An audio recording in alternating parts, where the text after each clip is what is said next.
교회에 대한 찬양이 좋은 찬양들로 여럿 있습니다.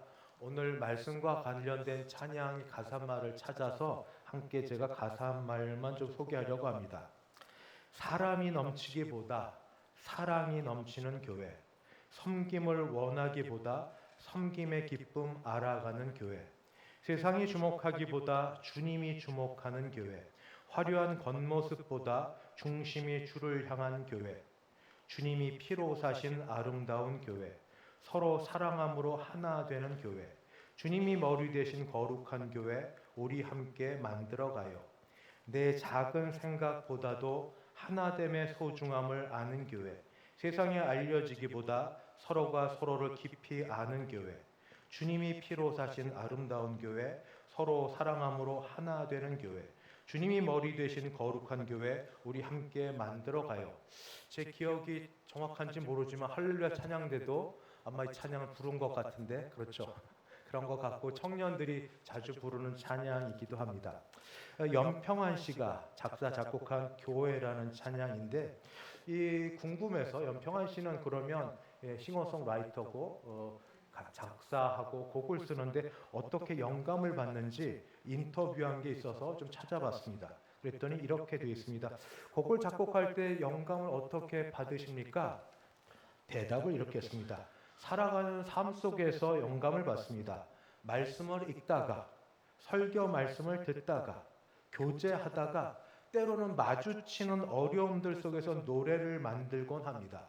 연평한 씨가 작사, 작곡하는 것 중에 교회가 꼭 여기에 해당될지는 모르지만 그래도 말씀을 읽다가 영감을 받은 곡이, 또 곡 중에 하나가 교회라면 저도 지금은 성경을 3년에 걸쳐서 또는 뭐 그 전후로 해서 성경 창세기부터 계시록까지 그래도 언약, 하나님 나라, 구속사 중심으로 말씀을 전하는 가운데 고린도서를 읽는 가운데서 저도 교회란 무엇인지, 교회란 어떤 곳이어야 되는지 대한 말씀의 깨달음이 있어서 오늘 교회가 어떤 곳이고 교회에 속한 우리의 정체성과 우리는 어떤 사람인지를 좀 나누어 보려고 합니다. 첫째, 교회란 무엇입니까? 또는 교회란 어떤 곳입니까?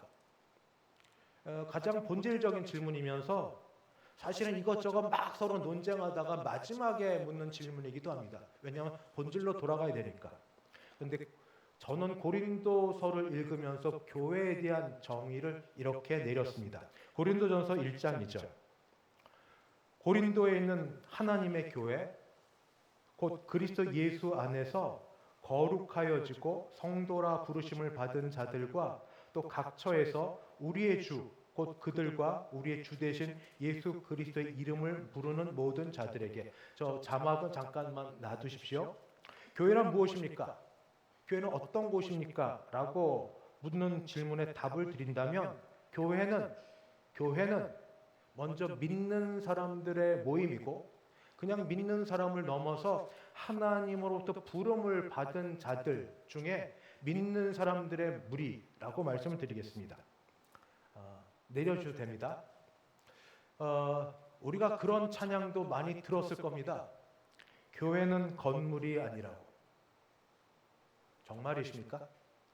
교회는 건물이 아니라고. 그러나 사실 우리는 좋은 건물을 가진 교회를 부러워하거나 원하지 않으세요? 좋은 공간으로 여기저기 채워진 교회. 최소 주차장은 제대로 되어 있어야 예배 드리러 오면서 짜증 안 나고 땀 안 흘리고 들어올 것이고, 주차하면서 아이들을 맡겨서 주일학교 교육이 제대로 돼야 그래야 뭐 예배를 드리지 않나 이런 생각은 있을 거고, 여름에는 교회 들어올 때 더울 게 와서 냉방 장치가 되어 있어야 되고, 겨울에는 추운 데 와서 난방 장치는 되어 있어야 되고, 더군다나 요즘에 웬만한 교회 다 되어 있는 카페 시설이 되어 있고 도서실도 있고, 할 수 있으면 요즘 어르신들 마음껏 쉴 수 있는 공간들이 여기저기 편하게 있고, 그리고 어린 자녀들이 안심하고 뛰어다닐 수 있는 그런 곳으로 있는 공간쯤은 있어야 되는 그런 교회 원하지 않으세요? 교회는 건물이 아니죠 라고 노래도 부르고 말하지만 사실은 그런 거 원하지 않으세요?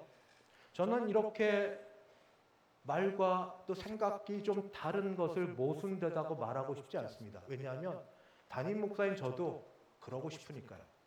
할 수 있으면, 가능만 하면. 우리 장로님들하고도 늘 얘기가 그겁니다. 어떻게 하면 좋은 공간 잘 배치해서 잘 만들어서 오시는 분들한테 예배 잘 드리고 있으면서 기분 좋게 지내고 편안하게 지내고 여기서 기뻐하며 즐겁게 지내다 가실 수 있을까? 있는 공간에서 이것저것 하려니 다 부족하니 잘 되려면 하나님께서 갑자기 기도하는 가운데 뿅 뭐 교회 건물을 주시는 않을 터이니까 하나님이 우리 모두에게 물질의 복을 많이 주셔서 헌금 많이 하셔가지고 교회 건축 잘하면 되죠. 믿습니까? 네, 내가 소리 안 나올 줄 알았어요. 헌금 강조, 건축 헌금에 대한 거 14년 만에 처음 해봅니다. 그래서 안 나올 줄 알았습니다. 그래도 원론으로 돌아가서 교회란 무엇입니까? 교회는 어떤 곳이어야 됩니까? 교회는 건물이 아니라 사람들의 모임입니다. 근데 아무나 모였다고 교회가 됩니까? 아니죠. 교회는 믿는 사람들이 모여야 되는 겁니다. 그래서 제일 간단하게 교회는 무엇입니까? 정의를 내려주세요 하면 교회는 유기적 교회, 뭐 선교적 교회, 사도적 교회, 뭐 온갖 얘기가 다 있을지라도 저는 가장 간단하게 교회는 믿는 사람들의 모임이 교회입니다. 교회는 믿는 사람들의 모임. 근데 여기에 더하여서 고린도 교회를 보면은 지금 사도 바울이 자신의 부르심과 더불어 한 말이 있습니다. 사도 바울은 바로 고린도전서 1장 1절을 보면 하나님의 뜻을 따라 그리스도 예수의 사도로 그다음 부르심을 받은 바울과 형제 소스에 자신의 사도됨을 부르심 소명과 연관하여 말하고 있고 1장 2절에는 교회에 대해서 말하기를 고린도에는 하나님의 교회 그리스도 예수 안에서 거룩하여지고 성도라 부르심을 받은 자들과 부르심. 그래서 이것을 합쳐서 말하면 교회는 무엇입니까? 교회는 어떤 곳입니까? 교회는 하나님으로부터 부르심을 받은 자들 가운데 믿는 부르심을 받고 믿는 자들의 모임 이렇게 정의해 드리겠습니다. 교회란 무엇입니까? 교회는 어떤 곳입니까? 교회는 하나님으로부터 부르심을 받아 믿는 자들의 모임이 바로 교회입니다. 건물, 공간 뒤로 하시고 성경적 원론에 의하면 그러합니다. 그럼 두 번째, 교회란 어떤 곳이냐? 하나님의 부르심을 받아 믿는 사람들의 모인 교회에서는 그러면 누가 또는 무엇이 중심이 되어야 합니까? 대답이 하나님, 예수님, 성령님이 중심이 되어야 합니다. 라고 말하면 됩니다. 성삼위 하나님이면 됩니다. 그 말은 성삼위 하나님이 아닌 다른 것이 중심이 되면 안 된다는 것입니다. 아무리 탁월한 능력을 가진 지도자가 있다 할지라도 또는 그 시대에 멋진 철학과 트렌드 유행이라 할지라도 성삼위 하나님 외에 다른 어떤 것도 그 교회의 중심이 되어서는 안 됩니다. 왜냐하면 고린도 교회가 지금 이런 위험에 빠졌기 때문입니다. 장점이 단점이 되는 것처럼 하나님이 고린도 교회에 은혜를 주셔서 성령으로 말미암은 은사가 되게 많습니다. 고린도서 1장 7절에 보면 너희가 모든 은사의 부족함이 없이 고린도서 13장은 사랑장인데 사랑장 거기에 나오는 게 은사들이 가득 있어요. 이만큼 고린도 교회는 은사로 충만합니다. 근데 하나님이 선물로 주신 은사를 가지고 사람들이 오히려 거꾸로 됐습니다. 선물을 받은 자 되어서 자랑하고 있어요. 내가 받은 은사가 더 낫다고, 내가 받은 게 더 탁월하다고, 내가 더 유명하다고, 내가 더 능력이 있다고. 다 받은 은사를 가지고 주신 하나님께 감사하기보다 자기끼리 싸우고 다투고 있습니다. 여기 더 있습니다. 고린도 교회 주신 은혜가 탁월한 지도자들을 많이 주셨어요. 탁월한 지도자들을 많이 주셔서 그들로부터 가르침을 받았는데 이젠 또 어떻게 싸우느냐?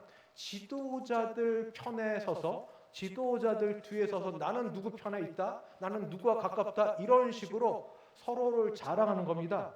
12절에 보면 1장 내가 이것을 말하거냐 너희가 각각 이르되 각각 나는 바울에게, 나는 아볼로에게, 나는 게바, 베드로에게, 나는 그리스도에게 속한 자를 한다는 것이니, 좋은 지도자가 있고 영적으로 탁월하고 훌륭한 분들을 주셔서 감사하는 게 아니라 각각 그 뒤에 서요.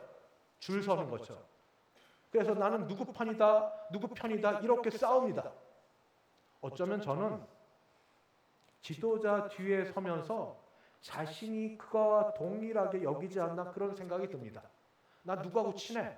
나 누구하고 밥 먹었어? 난 누구하고 잘 지내? 그렇게 얘기하면서 그 사람과 자신을 동격에 놓으려고 하는 것처럼 바로 이런 문제, 이런 것들, 바로 이 가운데서 지금 주께서 사도 바울을 통하여 그리스도가 또는 예수님이, 성령님이, 하나님이 중심이 되는 교회는 그렇게 다른 사람들 중심으로 될 때 문제가 뭐냐면 분열입니다. 분열. 대단히 조심스럽게 혼자 생각이니까 주관적으로 받아들이시면 됩니다.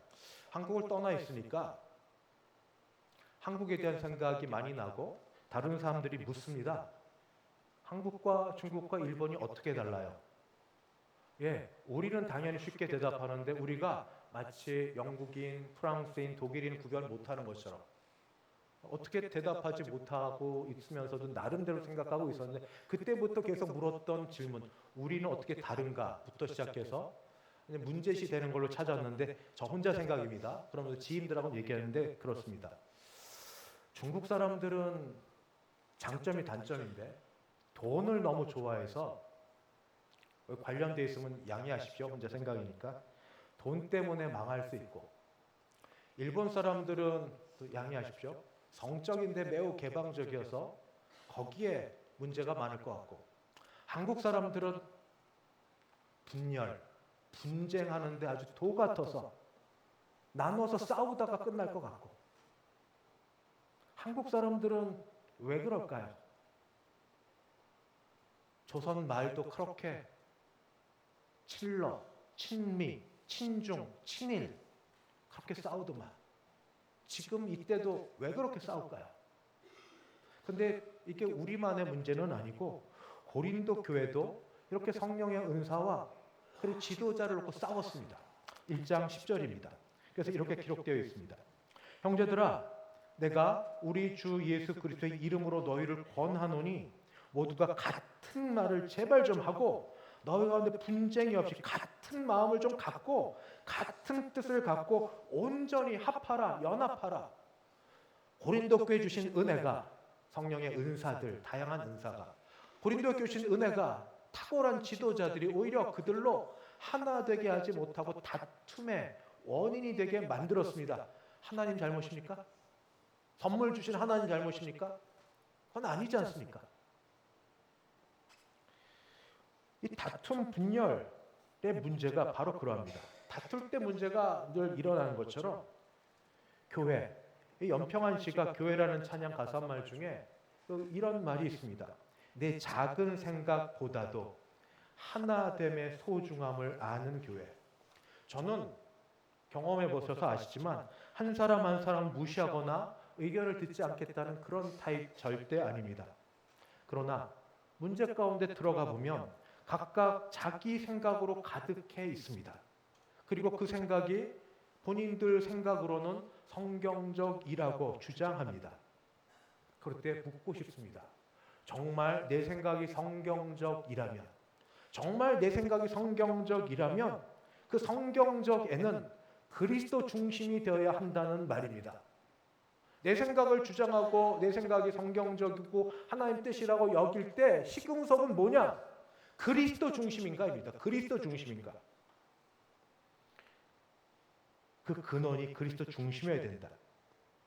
은사가 충만하고 탁월한 지도자 밑에서 분열을 계속하고 있는 고린도 교회를 향해서 하나가 되라고 말한 바울은 그 하나가 되는 근거가 그리스도 중심이라고 말하였습니다. 그러면 세 번째, 말만 그렇지 목사님 그리스도 중심이 뭡니까? 목사님도 말은 그리스도 중심인데 자기 생각을 그리스도 중심이란 말 뒤에 숨겨서 자기 하고 싶은 말 하는 거 아닙니까? 하고 물을 때 전 성경적으로 대답드리겠습니다. 그리스도 중심이라고 말할 때는 딱 하나입니다. 십자가가 있느냐? 십자가가 있느냐 그겁니다. 성경적입니다. 정말로. 기독교와 타종교가 구분됩니다. 이쪽으로 제가 공부를 조금 해서 아는데 기독교와 타종교가 어떻게 구분되냐면 십자가로 구분이 됩니다. 그 말은 뭐냐면 타종교에도 명칭은 다르지만 구원과 비슷한 용어가 있습니다. 구원, 해방, 해탈, 그다음에 벗어남, 여러 가지 용어로 비슷하게 쓰여지죠. 그렇지만 어떤 종교도 자기가 구원, 해탈, 해방, 벗어남, 이런 일들을 일으키는 그런 피조물들을 위해서 피조물과 같은 모양이 돼서 인간이 되어서 인간의 모양이 되어서 피조물들이 지금 벗어나지 못하는 그 문제, 기독교는 죄. 이 죄의 문제를 스스로 자기 몸으로 해결해 주는 종교가 어디 있습니까? 하나님이 창조주신데 창조주 하나님의 뜻을 어긋난 죄를 범하여서 모두 지금 구원에 이르지 못하는 인류를 위해서 어떤 일을 하셨나? 창조주가 피조물의 모양을 입고 인간의 모양을 입고 이 땅에 오셔서 인간의 모양이 오셔서 지내시다가 피조물이 지은 가장 큰 문제, 구원에 이르지 못하는 것, 천국에 들어가지 못하는 것, 죄의 문제를 피조물이 죄를 졌으면 피조물이 해결해야 되는데 피조물이 해결하지 아니하고 창조주가 친히 피조물의 모든 문제를 다 짊어지고 그 일을 해결해 주신 종교가 기독교 외에 어디 있습니까? 아시면 저에게도 말씀해 주세요. 그렇게 해서 구원을 그렇게 해서 모든 걸 이루어진 종교가 기독교에 어디 있습니까? 그리고 그것이 십자가에서 나타납니다. 십자가에 나타납니다. 고린도서 1장 18절. 그래서 그렇게 사도 바울은 기록하고 있습니다. 1장 18절. 십자가의 도가 멸망하는 자들에게는 미련한 것이요 구원을 받는 우리에게는 하나님의 능력이라. 잠깐 두십시오. 저 자막을. 여기 십자가의 도라고 되어 있는데 도가 원래 원어로는 로고스입니다. 로고스는 요한복음 1장에 있는 것처럼 말씀입니다. 말씀. 그러니까 쉽게 다시 풀어서 말하면 십자가의 도, 십자가의 말씀. 또 십자가의 말씀 또는 메시지라고 합니다. 메시지하면 말씀에 대한 어떤 의미가 좀 들어가 있는 거고 그 의미는 십자가에 달려 죽으신 그리스도에 대한 말씀입니다. 십자가의 도 중요하니까 다시 말씀드립니다. 십자가의 로고스, 십자가의 말씀이라는 것은 십자가에 달려 죽으신 그리스도에 대한 메시지, 말씀이 바로 십자가의 도입니다. 근데 여기에 두 부류로 나눠집니다. 한 부류는 어떤 부류인가? 그것을 보고 미련하다고 여기는 자들이고 한 부류는 하나님의 능력이라고 여기는 부류입니다. 이제 자막은 넘겨주셔도 됩니다. 왜 십자가의 말씀, 십자가의 도, 십자가에 달려 죽은 예수님에 대한 모든 그 메시지가 미련한 것으로 여겨질까요? 십자가 때문입니다. 십자가. 여러분 지금 십자가가 여러분 돈 많이 내서 금 도금을 하든 그래서 금 세공 도금을 해가지고 정말 금으로는 할 수 없으니까 24K 해가지고 하여튼 금으로 해가지고 목걸이를 기가 막히게 만들든지 아니면 집에 어떤 형상으로 해서 갖다 놓고 지내든지 그렇게 놓을 수 있지만 원래 십자가는 그런 거 아닙니다. 십자가는 사형틀입니다. 그것도 가장 처참한 사형틀입니다. 거기 가면 지금 십자가 곁에 있다고 하면 그 시체가 썩어가는 냄새가 있고 십자가 주위에는 새들이 이 사체를 뜯어 먹으려고 하는 그런 것들이 있고 십자가는 가장 그 처참한 사형틀이어서 로마인들에게는 로마인들은 어떤 죄를 져도 십자가에서 죽이진 않습니다. 십자가에 죽이는 부류는 딱 두 부류입니다. 노예이든지 아니면 반역자든지 국가 반역자든지 노예든지 이런 자들. 유대인들에게는 또 어떤 건가? 십자가는 나무로 되어 있습니다. 신명기서를 보면 하나님께서 벌써 오래전부터 구원해 놓은 계획 가운데 이렇게 써놓은 거를 유대인들은 문자만 보고 기억합니다. 거긴 뭐라고 되어 있는가? 나무에 달린 자는 하나님께 저주를 받은 자니라. 맞습니다. 예수님은 나무에 달려서 십자가에 달려 하나님께 저주를 받으셨습니다. 가장 하나님 아버지가 필요할 그때에 가장 외롭고 힘들고 어려울 때에 아버지를 부르지 못하고 엘리 엘리 라마 사박다니 나의 하나님 어찌하여 나를 버리셨나이까. 버림받은 저주를 받은, 나무에서 저주를 받은 분이 바로 예수 그리스도이십니다. 그렇기 때문에 로마인이나 유대인이나 십자가의 도는, 십자가에 달려 죽으신 예수 그리스도와 그에 대한 모든 말씀들은 미련한 것이라고 말할 수밖에 없습니다. 그렇지만 예수를 믿는 자들에게는 바로 하나님의 능력이 됩니다. 왜냐하냐? 구원을 얻을 길이 그 외에 어떤 일도 없기 때문입니다. 사람이 조금 젊을 때는 하고 싶은 게 많습니다. 좀 더 많은 돈을 얻고 싶고, 승진을 하고 싶고, 인정을 받고 싶고, 여러 일이 되는데, 좀 더 나이가 들어서 그런 게 어떤지, 하다가 못하든지 가든지, 어느 정도 나이가 들면 그 다음에는 뭐가 기억나는 줄 아세요? 죽음이 다가옵니다. 저는 목사가 되니까 모든 목사님들이 하는 일들이 이제 장례를 많이 맞는 거니까 비슷한 또래에 비하면 친구들을 또 좋아하는데 그렇게 죽음을 많이 보진 못했어요. 근데 저는 많이 보니까 죽음, 그렇게 원하는 걸 얻었던 친구들이 제 주변에 있습니다. 소위 제일 잘 나가는 삼성전자에서 임원하다가 나가서 지금 사장해요. 정말 부사장, 사장하는 친구도 있어요. 임원해가지고. 근데 뭐요? 그래서 뭐요? 똑같이 먹고 사는데, 먹고 자는데. 죽음 이후 여러분은 죽음 이후 여러분은 어떤 상태로 지낼 걸 아십니까? 천국 갈 준비 되셨나요? 천국은 주일학교 아이들 노래 부르고 돈으로 못 갑니다. 그렇게 벌려고 했었던. 천국은 힘으로 못 갑니다. 천국은 지금 외모 지상주의 잘생겨도 어여뻐도 못 갑니다. 천국은 어떤 것도 안 됩니다. 천국은 오직 믿음으로 갑니다. 천국 갈 준비 되셨나요? 천국 갈 준비 되셨나요? 믿음은 내가 믿습니다를 아무리 많이 얘기하고 믿습니다 수없이 반복해도 믿음이 생겨지지 않습니다. 믿음은 하나님이 주셔야 되는 선물입니다. 그래서 이 사실을 아는 사도 바울은 고린도전서 1장 23절 24절에 담대히 이렇게 선포합니다. 우리는 십자가의 도가 변하여서 십자가에 못 박힌 그리스도를 전하니 유대인은 거리끼는 것이요 이방인은 미련한 것이로되 오직 부르심을 받은 자들, 아까 고린도 교회가 무엇이냐? 성도라 부르심을 받은 자들에게는 인종에 상관없이 유대인, 헬라인이나 다 상관없이 그리스도는 하나님의 능력이요 하나님의 지혜니라. 구원 얻을 수 있는 유일한 능력이요 구원 얻는 유일한 지혜입니다. 이러한 지혜와 이런 능력을 주시는 이 말씀 속에 마지막 말씀, 우리에게 주시는 큰 은혜가 있습니다. 그게 고린도전서 1장 30절입니다. 1장 30절을 해주시고 그 자막도 잠깐 두십시오. 제가 뒤에서부터 설명을 드리겠습니다. 너희는 하나님으로부터 나서 그리스도 예수 안에 있고 예수는 하나님으로부터 나와서 우리에게 지혜와 의로움과 거룩함과 구원함이 되셨으니. 먼저 그리스도 예수에 대한 말씀입니다. 그리스도 예수는 어떤 분이신가? 하나님 아버지로부터 나으셨습니다. 하나님부터 나셨습니다. 거기서 나셔서 하나님부터 보냄을 받으셨습니다. 목적 있게 보냄 받으셨습니다. 왜? 누구 때문에? 우리를 위하여, 우리를 구원하기 위하여 하나님 아버지로부터 구원을 받으셨습니다. 그 결과 우리는 어떤 존재? 우리는 하나님으로부터 난 자가 되었습니다.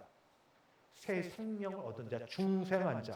요한복음 1장 13절 이는 혈통으로나 육정으로나 한 사람의 뜻으로 나지 아니하고 오직 하나님께로부터 난 자들이니라. 바람이 불며 어디로 오는지 알지 모르나 그러나 오직 성령으로 말미암아 중생함을 입은 자들에게는 내가 뭘 하든 못하든 상관없이 예수는 주라, 하나님은 아버지라 입술에 고백 있게 만드는 성령의 중생케 하심이 바로 여기에 있습니다. 우리는 누가 뭐라고 해도 하나님으로부터 난 자입니다. 두 번째는 뭐냐? 더 큰 은혜가 그리스도 예수 안에 있는 자, 그리스도 예수와 연합하여 동행하는 자들입니다. 그래서 여러분께 드릴 말씀은 교회 안에서, 교회에 하나님부터 부르심을 받아 믿는 무리로 부름받은 성도들인 우리에게 주시는 은혜는 세상이 우리를 무엇라고 규정하든, 돈이 있고 없고를 따라, 능력이 있고 없고를 따라 우리를 뭐라고 규정하든 거기에 휘둘리지 마시고 말씀을 따라 주시는 것. 우리는 하나님께로부터 난 자이고 우리는 그리스도 예수 안에 있는 자들로서 주와 연합한 자들입니다. 이게 납니다. 이게 우리입니다. 이게 그리스도 예수 안에서 십자가의 은혜로 부여받은 우리의 정체성입니다. 말씀을 마치겠습니다. 교회는 믿는 자들의 모임이고 믿는 자들 앞에 하나님의 부르심을 받아 믿는 자들의 모임이고 그러기에 교회는 다른 어떤 것 아니라 그리스도 중심, 하나님 중심이어야 되고 하나님, 그리스도, 성령 하나님 모두 다 우리를 구원하기 위해서 만들어놓은 유일한 표지 십자가가 우리의 중심이 되고 십자가의 은혜와 능력으로 십자가 앞에 우리 한 게 뭐가 있어요? 십자가 앞에 한 게 아무것도 없지만 하나님이 아들 예수를 보내사 죽게 하시고 그 아들 예수가 한 일을 믿는 믿음을 주셔서 예수를 믿는 우리를 하나님으로부터 나게 하시고 중생하게 하시고 그래서 이제부터는 죽을 때까지 주님과 동행케 하시는 은혜를 주셨습니다. 사람을 보지 마시고 사람의 말에 현혹되지 마시고 이제 주님의 말씀을 따라 나는 하나님께로부터 난 자요 그리스도 연합한 자로 살게 하셨으니 감사합니다. 이 믿음 갖고 남은 생에 힘있게 자부심을 갖고 열심히 살아가겠습니다. 도와주시고 시마다 때마다 부어주시는 은혜로 강건케 세워주시옵소서. 이 은혜가 우리 모두에게 넘치기를 주님의 이름으로 축원합니다. 기도하겠습니다.